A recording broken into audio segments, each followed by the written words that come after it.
அமித்ஷாவை முட்டாளாக்கிய ஸ்டாலினின் தரமான மூவ், சரண்டர் ஆன அமித்ஷா. அதாவது தமிழ்நாட்டில் என்டிஏ கூட்டணியை வலுப்படுத்த பாஜகவும் அமித்ஷாவும் தீவிரமாக முயற்சிகளை மேற்கொண்டு வந்தார்.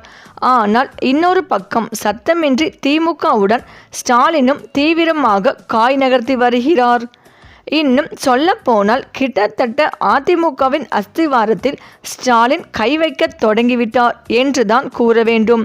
இது பாஜக கூட்டணி திட்டங்களை குலைக்க தொடங்கிவிட்டது.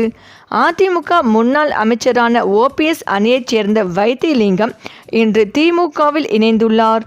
எம்எல்ஏ பதவியை இன்று ராஜினாமா செய்த வைத்திலிங்கம் தனது மகன் பிரபுவுடன் அண்ணா அறிவாலயத்திற்கு வந்தார். திமுக தலைவர் ஸ்டாலின் முன்னிலையில் திமுகவில் தன்னை இணைத்து கொண்டுள்ளார் வைத்திலிங்கம். அதிமுகவில் ஓபிஎஸ் ஆதரவாளர்களாக செயல்பட்ட வைத்திலிங்கம் எம்எல்ஏ வெல்லமண்டி நடராஜன் உள்ளிட்டோர் அக்கட்சியில் இருந்து கடந்த 2022ஆம் ஆண்டு நீக்கப்பட்டனர். அதன் பின்னர் ஓபிஎஸ் அணியில் முக்கிய தலைவர்களாக இருவரும் செயல்பட்டு வருகின்றனர். அதிமுகவை ஒன்றிணைக்க வேண்டும் என்ற கோரிக்கையை ஓபிஎஸ் தரப்பு தொடர்ந்து முன்வைத்து வருகிறது. இப்படிப்பட்ட நிலையில்தான் வைத்திலிங்கம் திமுகவில் இணைந்துள்ளார்.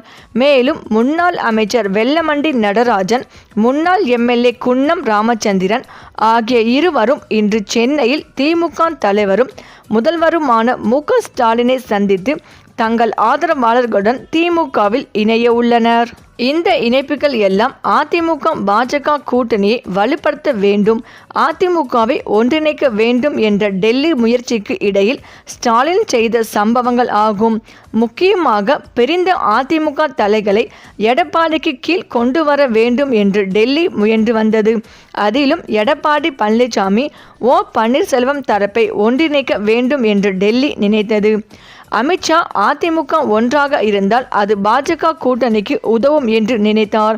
ஆனால் இப்போது அந்த இணைப்பு கிட்டத்தட்ட சாத்தியமற்றதாகிவிட்டது. காரணம், கிட்டத்தட்ட ஓ பன்னீர்செல்வம் அணியை ஸ்டாலின் உடைத்தே விட்டார். ஏற்கனவே ஓ பன்னீர்செல்வம் அணியில் அவரையும் சேர்த்து 4 எம்எல்ஏக்கள் இருந்த நிலையில் மனோஜ் பாண்டியன் அண்மையில் திமுகவில் இணைந்தார். அப்போது அவரது எம்எல்ஏ பதவியை ராஜினாமா செய்தார். இந்த நிலையில் முன்னாள் அமைச்சரும் ஒரத்தநாடு எம்எல்ஏவுமான வைத்திலிங்கம் இன்று எம்எல்ஏ பதவியை ராஜினாமா செய்துள்ளார். இதனால் ஓபிஎஸ் அணியில் அவரையும் சேர்த்து மொத்தம் 2 பேர் மட்டுமே எம்எல்ஏக்கள் என்ற அளவிற்கு சுருங்கியுள்ளது.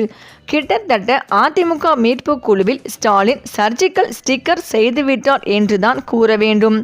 தமிழ்நாட்டில் இப்போது நடப்பதோ மழைக்காலம். ஆனால் அதிமுகவிற்கு மட்டும் இது இலையுதிர் காலம். அதாவது இரட்டை இலையில் இருந்து பல இலைகள் உதிர்ந்து விழுந்து வேறு கட்சிக்கு பறந்து செல்லும் இலையுதிர் காலம் இது.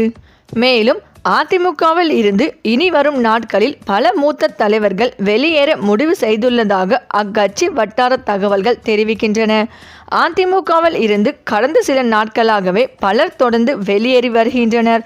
சமீபத்தில் முன்னாள் அதிமுக எம்பி மைத்ரேயன் அண்ணா அறிவாலயத்தில் முதலமைச்சர் மு.க. ஸ்டாலின் முன்னிலையில் திமுகவில் இணைந்தார். அவரை உதயநிதி ஸ்டாலின் உள்ளிட்டோர் வரவேற்றனர். திமுக ஆட்சியில் தமிழ்நாடு நம்பர் 1 மாநிலமாக உள்ளது. 2026 சட்டப்பேரவை தேர்தலில் திமுகவின் வெற்றி உறுதியானது.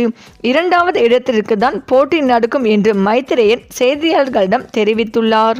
சமீபத்தில் அதிமுகவில் இருந்து விலகி திமுகவில் இணைந்த அன்வர் ராஜாவும் முடிவு பல விவாதங்களை எழுப்பியுள்ளது. அதிமுகவின் முக்கியமான இஸ்லாமிய முகங்களில் ஒருவரான அன்வர் ராஜா திமுகவில் இணைந்தது அக்கட்சிக்கு பெரும் பின்னடைவாக கருதப்படுகிறது. இவர் அதிமுகவின் அமைப்பு செயலாளராகவும் முன்னாள் எம்பியாகவும் இருந்தார். அதேபோல் ஆலங்குளம் தொகுதியில் அதிமுக சார்பாக போட்டியிட்டு வெற்றி பெற்றவரும் ஓபிஎஸ்ஸின் தீவிர ஆதரவாளருமான மனோஜ் பாண்டியன் திமுகவில் இணைந்த நிலையில் எம்எல்ஏ பதவியை ராஜினாமா செய்துள்ளார். சென்னை அண்ணா அறிவாலயத்திற்கு வந்த மனோஜ் பாண்டியன் மு.க. ஸ்டாலின் முன்னிலையில் திமுகவில் இணைந்துவிட்டார். இப்படி வரிசையாக அதிமுகவில் இருந்து வெளியேறும் தலைகளின் எண்ணிக்கை உயர்ந்து கொண்டே செல்கிறது. எங்கடா இங்கு இருந்த என் டீமை காணோம் என்று ரியாஸ்கானிடம் மாட்டிக்கொண்ட வடிவேலு தனது அடியாட்களை தேடுவது போல எடப்பாடி பழனிசாமி திரும்பி பார்க்கும் முன் கட்சியில் இருந்து கொத்து கொத்தாக ஆட்கள் வெளியேறி கொண்டே இருக்கிறார்கள்.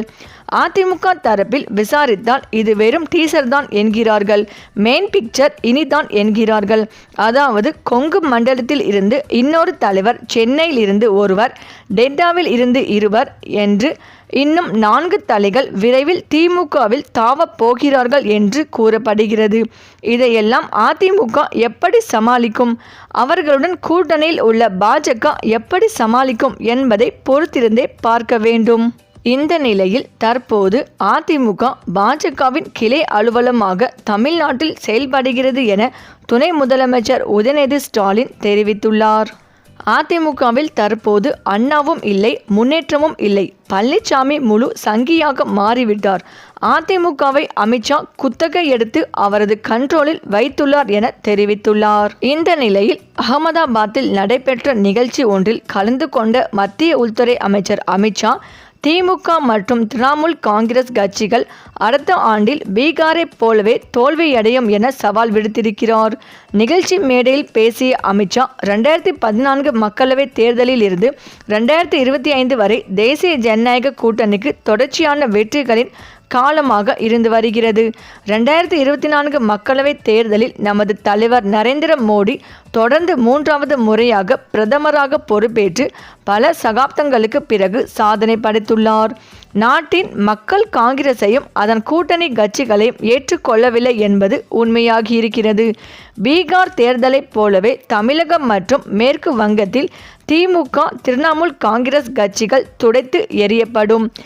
இன்று இந்த மேடையில் இருந்து மம்தா பானர்ஜி மற்றும் ஸ்டாலினை நான் தயாராக இருக்க சொல்கிறேன் என நேரடியாக அமித்ஷா சவால் விடுத்திருக்கிறார். இந்த நிலையில் 2026 சட்டமன்ற தேர்தல் நெருங்கிக் கொண்டிருக்கிறது.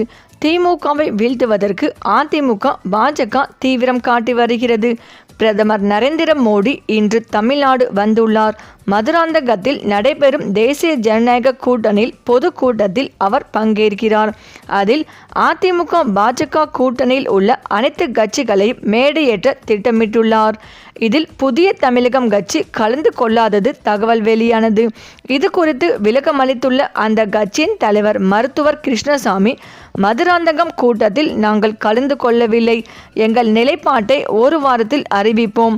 புதிய தமிழகம் கட்சி இல்லாமல் தென் தமிழகத்தில் யாரும் வெற்றி பெற முடியாது என கூறியுள்ளார். புதிய தமிழகம் கட்சி தலைவர் டாக்டர் கிருஷ்ணசாமி கோவையில் செய்தியாளர்களை சந்தித்தார்.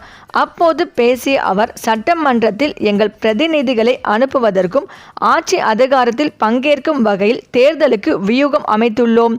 புதிய தமிழகம் கட்சி நிலைப்பாடு குறித்து ஊடகங்களில் செய்தி வந்தபடி வெளியாகி கொண்டிருக்கிறது.